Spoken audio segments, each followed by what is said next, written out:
Well, hello there. Have you noticed petrol prices going up? Yeah, they're about £1.65 now a gallon or a litre. Sorry, a litre of unleaded fuel, and diesel's a little bit higher than that. Now, fancy this: our country running out of our own oil. You know, we've got over 2,000 years worth of oil sitting under the North Sea, and yet we're buying in oil and gas from overseas just to keep the lights on in this country.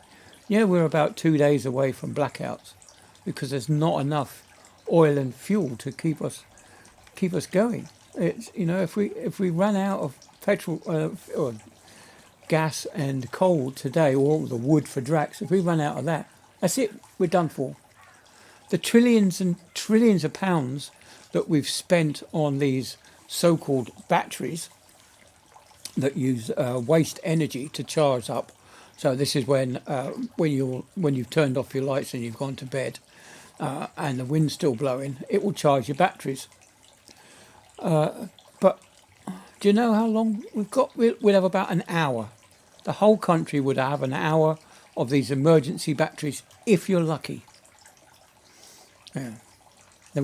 Now, is it really worth those trillions and trillions of pounds that the government spent?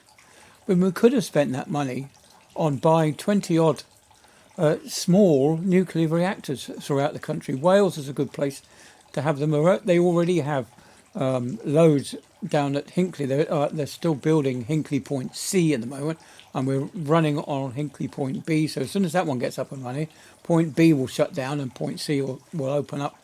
But yeah, the UK is probably one of the better places in which to have nuclear power stations. I know a lot of people say, oh, nuclear power is bad, but it's a lot better than coal or gas. The amount of people that have died through producing coal is phenomenal.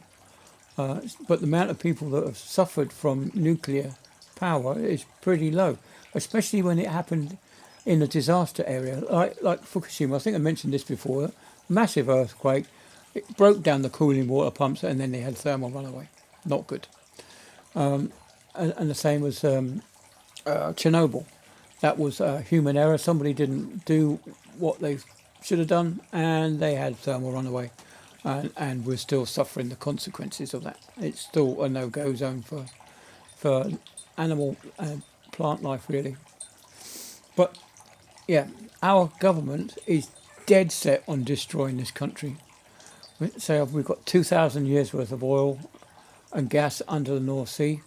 Norway's drilling into our North Sea and taking our oil and gas and then selling it back to us. It's absolutely phenomenal. The government say that Drax, which is a wood-burning power station, is green. Well, it ain't green because you're putting CO2 back into the atmosphere. You might as well get coal and put the coal back into the atmosphere.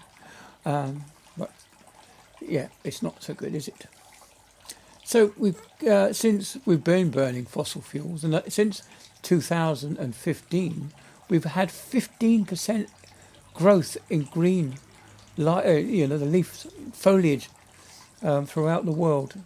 Now that's a massive amount of area of land, just because the CO2 levels in the atmosphere have risen slightly, and that they've allowed plants to grow.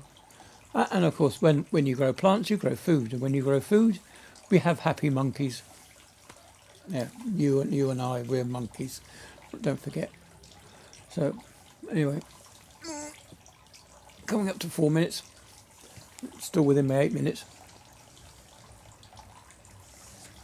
Now, if Miliband pulled his finger out and said, right, we're going to stop all this battery stuff, we're going to stop the current wind farms that we're planning to build, because they haven't even started planning yet. They're still at the tendering stage where they put these tenders out for offer. So when they come back, we'll then have a better idea. But he'll be better off. He could build 14 nuclear power stations for the amount that he's going to build on the next wind farm. Yeah, that's it all in. So the wind farms will last 20 years and then they'll be redundant, won't be fit for purpose. But a nuclear power station will run for the next 80 years. 4 times the amount of use, or should I say 4 times less than the cost of the current wind farms. It's I despair with this government. They really are nutters, really are mad. Anyway, what can you do? You can't tell Ed Miliband anything because he knows best. He actually thinks that by buying in oil, he's reducing our emissions, our carbon footprint, as it were. No, it's not. It's like you throwing your rubbish in your neighbour's garden and saying to the council, I don't see why I should pay for my bin collections when I don't generate any waste. Well, yes, you do. You're just throwing it next door. That's exactly what Miliband's doing at the moment. He's shipping in oil and gas that in bulk in these ships that burn waste oil from the refining process. We use heavy oil, and of course, there's the that's all across the oceans. So you're not only are you polluting the atmosphere, you're polluting the oceans as well. But Ed Miliband doesn't think like that. Ed Miliband looks at, okay, this is where we've got the fuel. The fuels come in here, and from this point onwards, that's our carbon emissions. But he hasn't looked at the big picture. It's costing us 4 times as much to ship in oil that we could use ourselves. It's just nuts, absolutely nuts. We could make this oil in-house, make the gas in-house, and we'd be self-sufficient. No more reliance on the Gulf for oil.